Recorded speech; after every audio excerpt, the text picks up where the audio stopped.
In 2007, iPhone reinvented what we think of as a phone. It's hard to remember what it was like before iPhone. Carriers controlled what was on the phone. There were a few apps, but nothing like we think about apps today. There was no free market for apps. There was no app store. It was really different before the iPhone. And the iPhone started to change all of that in 2007. It was a revolution. In 2008, we added 3G networking and the App Store. In 2009, the iPhone 3GS was twice as fast, and we added some other cool features like video recording.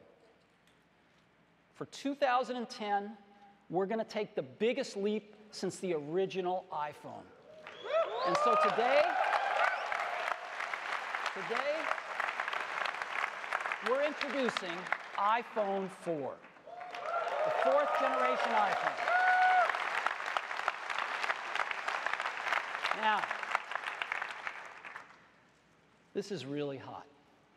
And there are well over 100 new features, and we don't have time to cover all of them today. So I get to cover 8 of them with you. 8 new features of the iPhone 4. The first one, an all-new design. Now, stop me if you've already seen this.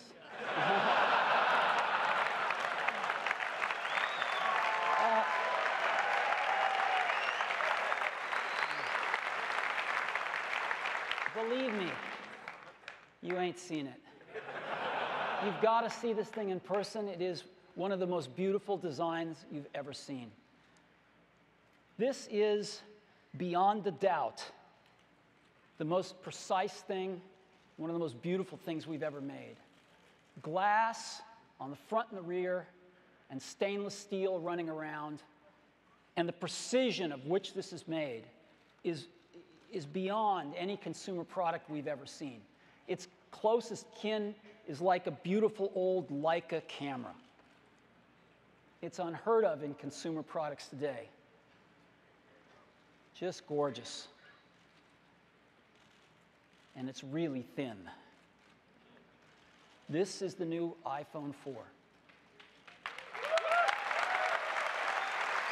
Now,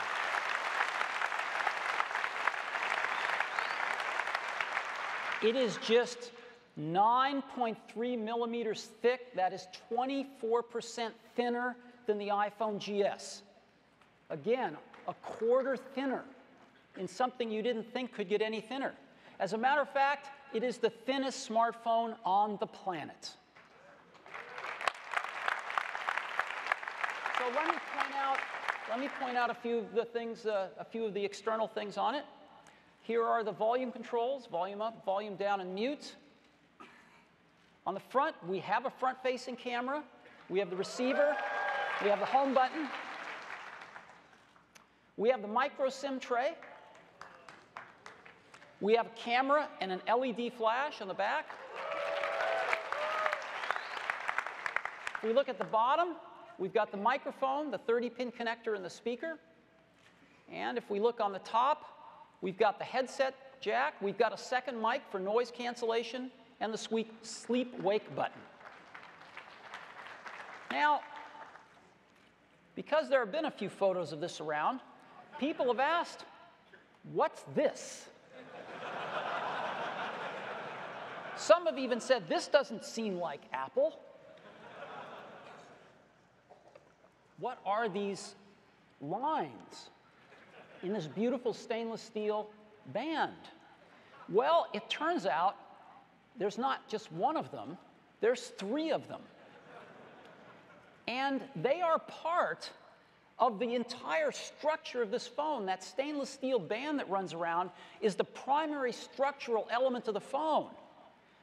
And there are these 3 slits in it. It turns out this is part of some brilliant engineering, which actually uses the stainless steel band as part of the antenna system. And so one piece is Bluetooth, Wi-Fi, and GPS, and the other is UMTS and GSM. So it's got these integrated antennas right in the structure of the phone. It's never been done before. And it's really cool engineering. So we have an all-new design.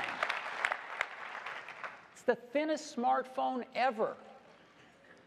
It uses stainless steel for strength. It uses glass on the front and the back for optical quality and scratch resistance. It's got integrated antennas and extraordinary build quality. Again, I don't think there's another consumer product like this. When you hold this in your hands, it's unbelievable. So this is our all-new design for the iPhone 4. That's the first one.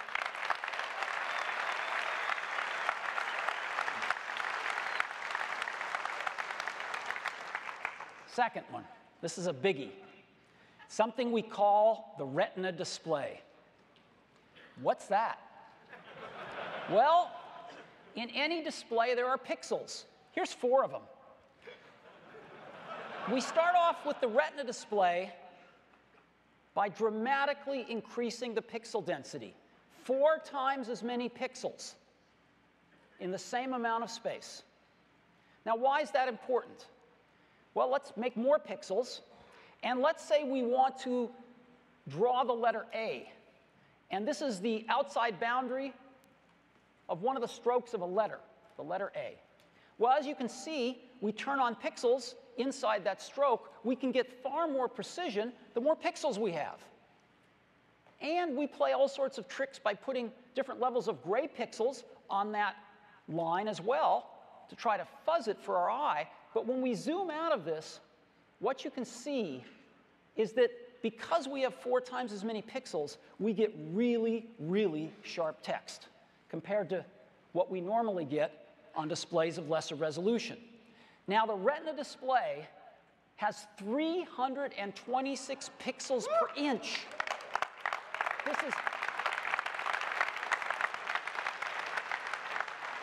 There's never been a display like this on a phone. People haven't even dreamed about a display like this on a phone. But it's more than that.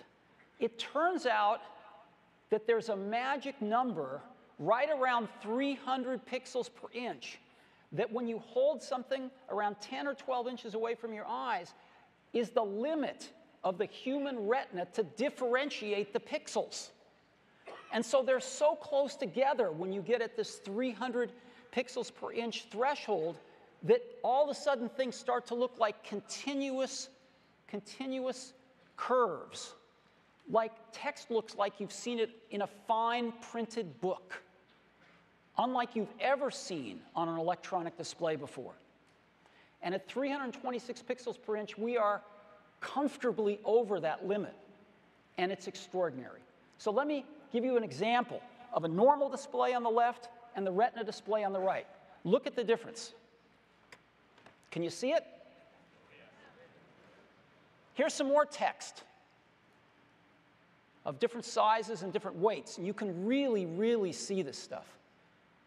Once you use a Retina display, you can't go back. When you get to character-based languages, kanji in this case, it's also striking. And it's not just text. It's images and video as well. Look at the difference. This is the same image on a normal display and a Retina display. Here's another one. Pretty amazing, isn't it? So what I'd like to do now is show this to you live. I've got an iPhone 3GS, which has got a widely praised display on it, and I've got a new iPhone 4. So let me get them both fired up here. There we go. And I can ask them to blow these up. There we go. Look at that difference now. This is pixel